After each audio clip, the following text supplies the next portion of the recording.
Hello friends, welcome to story book Telugu.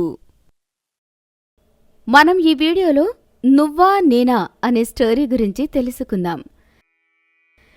Arunachalam అనే ఊరిలో నూకరాజు అనే ధనవంతుడు ఉన్నాడు. ఆయన చాలా మంచి మనసు ఉన్న వ్యక్తి. అందుకే ఆ ఊళ్ళో చాలామంది అతనికి ఏవేవో మాయమాటలు చెప్పి మస్కాలు కొట్టి ఎంతో కొంత లాగుదామని ప్రయత్నం చేసేవారు. కాని నూకరాజు దగ్గర ఆ పప్పులేమీ ఉడికేవి కావు. ఎందుకంటే అతను మాయమాటలకు పడిపోయే అంత అమాయకుడు కాదు. తన జీవితానికి కొన్ని లక్ష్యాలు నిర్దేశించుకుని వాటి కోసమే బ్రతుకుతున్నవాడు. అలాంటి నూకరాజు ఒకసారి తన పని ముగించుకుని ఇంటికి వస్తూ ఉండగా దారిలో ఒక చెట్టు కింద 10 ఏళ్ల వయసు ఉన్న 2 కుర్రాళ్ళు చెట్టుకి ఆ వైపు ఒకరు, చెట్టుకి ఈ వైపు ఒకరు పడి ఉన్నారు. వాళ్ళని చూసి, అయ్యో పాపం, ఎవరో కుర్రాళ్ళు కళ్ళు తిరిగి పడిపోయినట్టున్నారు.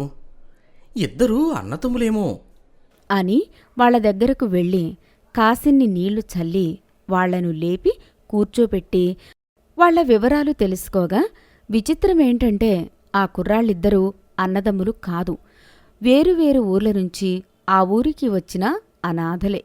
యాదృచ్ఛికంగా ఒకే చెట్టు కింద స్పృహ తప్పి పడిపోయిన ఆ 2 కుర్రాళ్ళని తనతో తన ఇంటికి తీసుకెళ్ళి వాళ్ళకి కడుపు నిండా తిండి పెట్టి వాళ్లతో, ఏం బాబూ, నీ పేరేంటి అని అడగడంతో మొదటి కుర్రాడు, అన్నవరమండి. మరి నీ పేరు బాబూ? సీనుబాబండి అని చెప్పడంతో ఆ పిల్లలిద్దరినీ తిరిగి ఏదైనా అనాథాశ్రమానికి పంపాలా లేక తనతో పాటు ఉండి చదువుకుంటారా అని అడిగాడు నూకరాజు. అందుకు ఆ 2 కుర్రాళ్ళు ఇకపై తాము అనాథులుగా ఉండడానికి ఇష్టపడ్డం లేదని చెప్పడంతో పిల్లలు లేని తనకు ఆ కుర్రాళ్ళిద్దరూ దేవుడిచ్చిన పిల్లలు అనుకుని వాళ్లల్లో పెద్దవాడైన శ్రీను, చిన్నవాడైన అన్నవరం ఇద్దరినీ అన్నదమ్ముల్ని చేసి ఆ అన్నదమ్ముల్ని తన కొడుకుల్ని చేసుకుని పెంచసాగాడు నూకరాజు. అలా అనాథులుగా మిగలాల్సిన కుర్రాళ్ళిద్దరూ నూకరాజు కొడుకులుగా చాలా గౌరవంగా పెరగసాగారు. పెరిగి పెద్దవాళ్లైన అన్నదమ్ములిద్దరూ తమ తండ్రి పేరుకి భంగం రాకుండా చక్కగా ప్రవర్తిస్తూ వస్తున్నారు. కాని పచ్చటి చెట్టుకే చీడ పట్టినట్టు ఆ అన్నదమ్ముల మనస్సు చెడగొట్టడానికి గురునాథమని ఆ ఊళ్ళో ఉండే ఓ పెద్ద మనిషి వాళ్ల జీవితాల్లోకి చేరాడు. అందుకే ఆ అన్నదమ్ముల్ని ఒకరికి తెలియకుండా ఒకరిని కలిసి వాళ్ల మనసుల్ని పాడు చేస్తుండేవాడు. ఒరే అబ్బాయి సీను, మీ నాన్న నూకరాజు చాలా అదృష్టవంతుడ్రా. లేకపోతే నీలాంటి వజ్రం లాంటి కొడుకుని కనలేకపోయినా పెంచి ఇంత టోన్ని చేస్తాడా? ఆయన కోరే ఆదర్శాలన్నీ నీకు అబ్బేసేయహే. అందుకేరా ఆయన ఆస్తి నీకు దక్కడమే న్యాయం. అట్టా అయితేనే కదా ఆయన గోరి ఆలోచనలు బతుకుతాయి. లేదు మామ, నాకు అలాంటి ఆశలేం లేవు. ఎక్కడో రోడ్డు మీద పెరగాల్సిన నన్ను, నా తమ్ముణ్ణి చేరదీసి ఇంత టోళ్ళని చేశారు. అదంతా నీ మంచితనం లేరా. కానీ ఏ మాటకా మాట మనసారా చెప్తున్నారా అబ్బాయి? మీ నాన్నని ఎలాగైనా మెప్పించి ఆ ఆస్తి నువ్వు దక్కించుకోరా. ఆయనలా నువ్వు మంచి పనులు చేస్తా ఉంటే చూడాలని నా ఆశ అంటూ అగ్గి పెట్టకనే పెట్టేశాడు. ఈ విధంగా అటు అన్నవరాన్ని కూడా సీనుబాబుకి తెలియకుండా కలిసి అతన్ని కూడా నూకరాజు ఆస్తి కోసం ఎగబడేలా చేశాడు. ఇక అది మొదలు ఆ అన్నదమ్ములిద్దరూ తమ తండ్రిని మెప్పించే పనిలో పడి ఒకరిని మించి ఒకరు మంచితనాన్ని ఒలకబోస్తూ కారుణ్యాన్ని నటిస్తూ ప్రతి పూట అన్నదమ్ములిద్దరూ ఒకరిమీద ఒకరు పోటీలు పడుతూ తమ తండ్రి దృష్టిలో మంచివారిగా ముద్రపడాలని తెగ ప్రయాసపడసాగారు. ఒకరోజు చిన్నవాడు అన్నవరం తన తండ్రి దగ్గరికి వచ్చి, నాన్నగారు, మన ఊళ్ళో ఉన్న ముసలవాళ్లకి ఉచిత కంటి వైద్యం శిబిరం ఏర్పాటు చేశాను. ఆ మంచి పనిని మీ చేతుల మీదుగా ప్రారంభిస్తే బాగుంటుంది అన్నాడు. ఆ మాట విన్న నూకరాజు సంతోషంగా అన్నవరానికి బదులివ్వబోతుండగా సీనుబాబు అక్కడికి వచ్చి, నాన్నగారు, మన చుట్టుపక్కల ఉన్న అన్ని ఊళ్ళలో ముసలాళ్లకి ఉచిత కంటి పరీక్షలు, ఉచిత మందులు పంపిణీ కార్యక్రమాన్ని ఏర్పాటు చేశాను. ఆ మహత్తర కార్యక్రమాన్ని మీరే వచ్చి ప్రారంభించాలి అని చెప్పేసరికి అన్నవరానికి ఒళ్ళు మండింది. తన ఊరి జనాన్ని ఉద్దేశించి తన తండ్రి దృష్టిలో గొప్పవాడైపోయి ఆస్తి మొత్తం కొట్టేద్దామని అనుకుంటే తన అన్న కాని అన్న అదే ఆలోచనని చుట్టుపక్కల అన్ని ఊళ్ల మీద ప్రయోగించి తనకన్నా ఎక్కువ పేరుని సంపాదించేసరికి అన్నవరానికి కడుపు మంట మొదలైంది. ఇంకా అది మొదలు నువ్వా నేనా అన్నట్టు ఆ అన్నదమ్ములిద్దరూ ఆస్తిని ఏకగుత్తంగా కొట్టేయాలి అనే ఆలోచనలు, ఒకరి మీద ఒకరు ఎత్తులు వేసుకుంటూ ప్రతి విషయంలోనూ నువ్వా నేనా అన్నట్టే పోటీ పడసాగారు.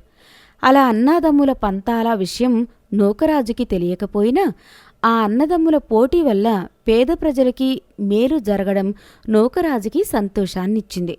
ఆ విధంగా తమ తెలివితేటలతో కష్టపడి సంపాదించిందంతా తండ్రి ఆస్తి కోసం, మెచ్చుకోలు కోసం పెట్టుబడిగా వాడేస్తున్నారు ఆ అన్నదమ్ములు. అలా కొన్నాళ్లు గడిచిన తర్వాత హఠాత్తుగా ఒకరోజు నూకరాజు చనిపోయాడు. అప్పుడు గురునాథం అక్కడికి వచ్చి మొదట సీనుబాబుని పక్కకు తీసుకెళ్ళి, యారా సీనుబాబు, బంగారం లాంటి మనిషి ఇలా చెప్పా పెట్టకుండా పోయాడేట్రా? అంతా నిద్రలోనే జరిగిపోయింది మామా. అది సరే, మీ నాన్న ఆస్తి నీ పేరా రాశాడు కదా, అన్నీ ఇప్పుడే తేల్చుకుంటే మంచిది. లేదు, అసలు ఇప్పటివరకు ఆస్తి ప్రస్తావనే లేదు అనేసరికి గురునాథం ఇన్నాళ్ళు ఆ అన్నాతమ్ముల మధ్య రగిల్చిన మంటకి ఉపయోగం లేకుండా పోయిందనే బాధ మొదలైంది. అదేట్రా, ఎన్నాళ్ళు నువ్వు ఆడు కలిసి నువ్వా నేనా అన్నట్టు పోటీలు పడి మరి ఏవేవో చేశారు కదరా, అయినా ఏం పనవ్వలేదా అంటూ ఆ అన్నదమ్ముల మధ్య ఆస్తి చిచ్చుని మరింతగా రగిలించాడు. నూకరాజు అంత్యక్రియలు పూర్తయ్యేసరికి ఆ అన్నదమ్ముల మధ్య దూరం బాగా వచ్చేసింది. తమ పెంపుడు తండ్రి ఆస్తి తమకు దక్కాలని ఇద్దరూ గొడవకి దిగారు. దాంతో ఊళ్ళో జనాలకి ఆ కొడుకుల ఇద్దరి మీద అసహ్యం వచ్చింది.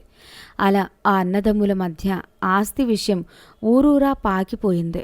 అప్పుడు ఒక పెద్ద వయస్సు గల పెద్ద మనిషి ఆ అన్నదమ్ముల మధ్య రాజీ కుదర్చడానికి వచ్చి, చూడన్నర్రా, మీ నాన్న గొప్ప మనిషి. ఆయన పెంపకంలో పెరిగిన మీ ఇద్దరి మీద ఆయన చాలా నమ్మకాన్ని పెట్టుకున్నాడు. అలాంటిది మీరిద్దరూ నువ్వా నేనా అని పంతానికి పోయి ఇలా ఆస్తి కోసం గొడవలు పడటం పద్ధతి కాదు. అసలు మీకొక నిజం చెప్పనా, మీ నాన్న తదనంతరం ఆస్తి మీలో ఏ ఒక్కరికీ చెందదు అనేసరికి ఆ అన్నదమ్ములిద్దరికీ మతిపోయింది.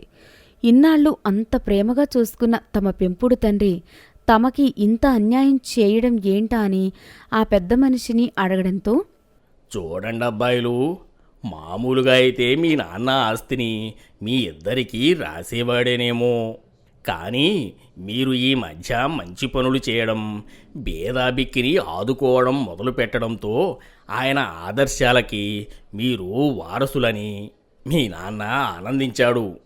తను చేరతీసిన ఇద్దరు అనాథులు సమాజానికి ఇంత సేవ చేస్తుంటే తన ఆస్తిని అదే మరికొందరు అనాథల బ్రతుకులను దిద్దటానికి వాడితే వాళ్ళు మరెందరి జీవితాలను ఆదుకుంటారో అనే ఆలోచన అతనికి వచ్చింది. అందుకే ఆయన తన ఆస్తిని ఈ చుట్టుపక్కల ఉన్న అన్ని అనాథాశ్రమాలకి రాసేశారు. దాని సంగతులు చూసుకోమని నన్ను నియమించారు అంటూ ఆస్తి దక్కించుకుందామని ఆ అన్నదమ్ములిద్దరూ చేసిన మంచి పనుల వల్లే ఆ ఆస్తి ఎంతోమంది అనాథలకు చెందిందని తెలిసాక అంత గొప్ప సంకల్పం చేసిన తమ పెంపుడు తండ్రి మనసు వాళ్ళకి తెలిసింది. ఇన్నాళ్ల తమ ప్రవర్తనకి తమ మీద తమకే అసహ్యం వేసింది. అందుకే కడుపు నిండగానే తమలో పెరిగిపోయిన స్వార్థాన్ని ఆ రోజే చంపుకుని తమ తండ్రి కోరుకున్న ఆదర్శవంతమైన జీవనం మొదలుపెట్టారు ఆ అన్నాతమ్ముళ్ళిద్దరూ. అలా మళ్ళీ తమ తండ్రి ఆత్మ శాంతించేలా మంచి పనులు చేయడంతో నువ్వా నేనా అని పోటీ పడసాగారు. కానీ ఈసారి పోటీలో ఏ స్వార్థం లేదు వాళ్ళకి. కథ చివరి వరకు చూశారు అంటే ఎంతో కొంత నచ్చే ఉంటుంది. వీలైతే లైక్ చేయండి, కుదిరితే షేర్ చేయండి. మరిన్ని కొత్త వీడియోస్ కోసం మన స్టోరీ బుక్ తెలుగు ఛానల్ని సబ్స్క్రైబ్ చేసుకోండి.